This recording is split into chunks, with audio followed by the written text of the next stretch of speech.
Welcome to Facts TV News, where everything is true. We are watching you.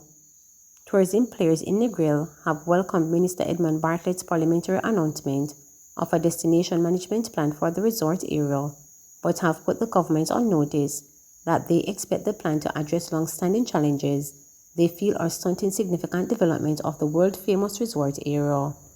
President of the Jamaica Hotel and Tourism Association JHDA Negril Chapter Ann Chen, and President of the Negril Chamber of Commerce Richard Wallace, who is also a hotelier, both said residents were part of the discussions to the craft plan.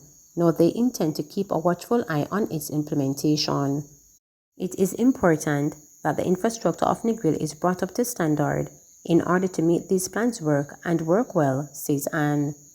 The chapter would like to see a comprehensive beautification plan, installation of more sidewalks, construction of a proper drainage system, upgrading of the town center, upgrading of infrastructure used by the police, and the upgrading of the water supply system for Negril. They also want to see the much talk about fruit and vegetable markets become reality. According to Ann, a fish market is also an important issue for stakeholders of the town known for its clear blue waters and miles of white sand beach. She said they are yet to see a proposed location or the plans for the facility. Those plans must come on stream at the same time with these new plans of Mr. Bartlett, she said, referring specifically to the fruit and veggies market and the upgrading of the water supply. Bartlett on Tuesday told the Parliament that Jamaica has a world-class tourism development planning process which comes in 3 steps: stakeholders engagement, destination assessment, and destination management planning. He added that the delayed planning process continues to guide the tourism minister's effort to upgrade the capital of Casual Negril, with other 2 steps being completed. He said the Negril destination management plan will be finalized within this financial year. The development of the destination management plan is a best practice within the global tourism industry. Destination management is a process of leading, influencing, and coordinating the management of all the aspects of a destination that contribute to a high-quality visitor experience and which ensure Jamaica maintains its position as a destination with a high percentage of repeat visitors, said Bartlett in his prepared text. Madam Speaker, the Negril Destination Management Plan will scope and refine the 13 catalytical projects identified in the recent destination assessment. The investments in these projects will ensure that Negril keeps pace with or even surpasses similar destinations into the region. While all are important, major projects among them including a town center and beach park, a craft market, a farmers market, and a fishing village. The connection between all these projects is that they seek to reinvigorate the economy, creative and cultural heart of Negril, to expand opportunities for locals, and provide visitors with a unique, authentic, and world-class experience, the minister added. Wallace, the Negril Chamber president, said stakeholders are in general agreement with the plan and are eager to see work get underway. We want action, work to start. Negril has been neglected for 30 years. We are anxious for upgrading and development to begin, he said. In December, Wallace blanched the government over what he said was a lack of infrastructural development and other worrying issues hindering the growth of the resort town. It is very disheartening when you hear announcements being made about billion-dollar projects happening in Montego Bay, Falmouth, other areas, and you wonder, what about Negril? What is happening to Negril? He questioned them. In an interview with reporters, Wallace had argued that since Negril contributes about 30% of the revenue earned by the tourism sector, any investment to upgrade the resort town should not be viewed as a liability to the government and its agencies.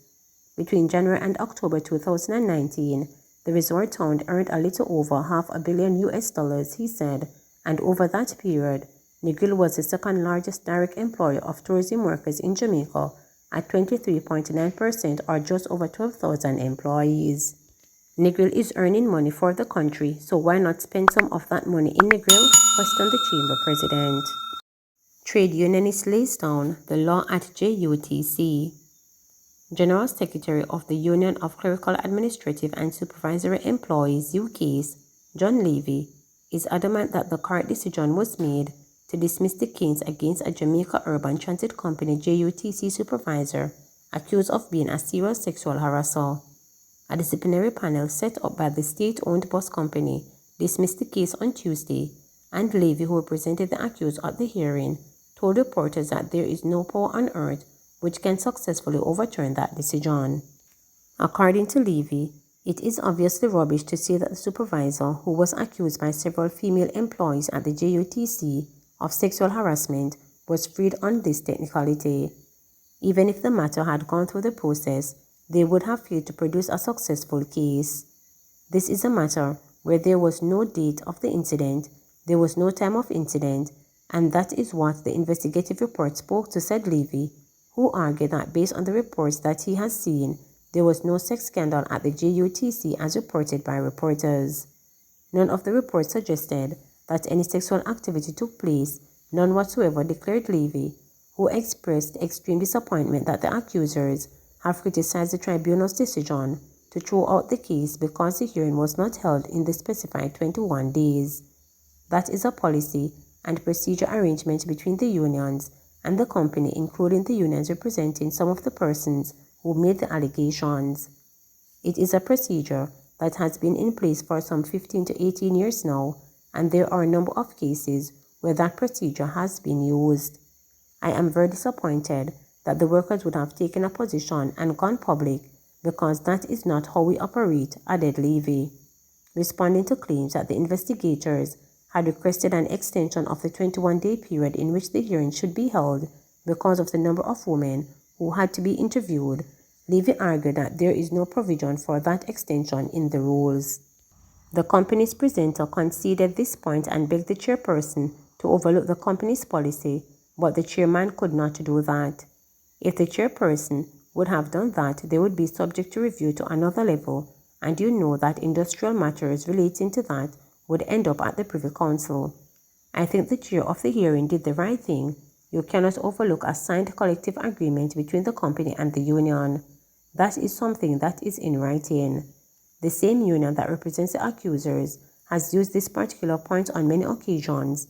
We have used it before, and the company has accepted it as part of the process, declared Levy.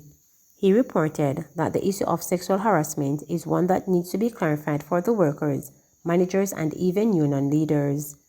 We don't support sexual harassment, and I have had to deal with quite a number of these cases that have come up, and the problem is most companies do not have a sexual harassment policy or a social media policy, declared Levy, as he pointed out that the accused man has been named on some social media sites and warned that people who have named him could face legal action.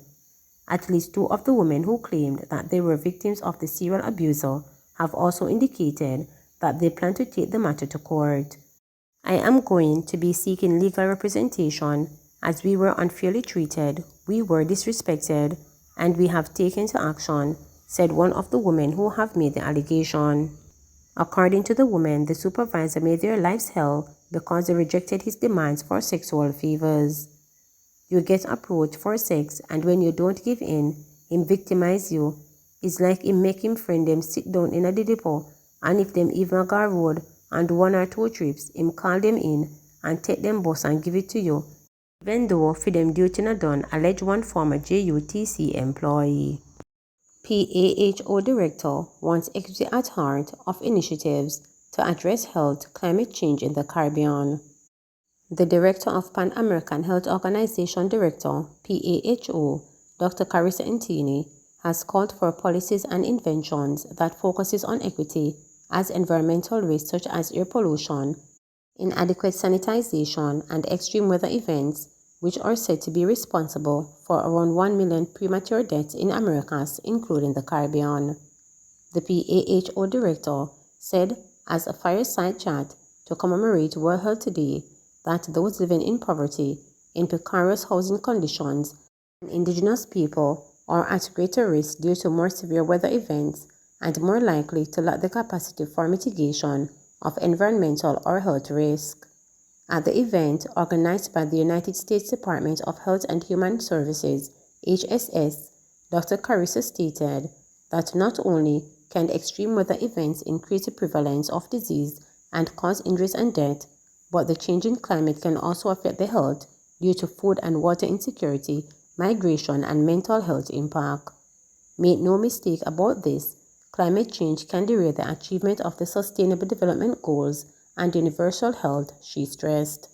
The PAHO director also emphasized the importance of a whole-of-the-government and whole-of-society approach to addressing the issues around climate change and health equity.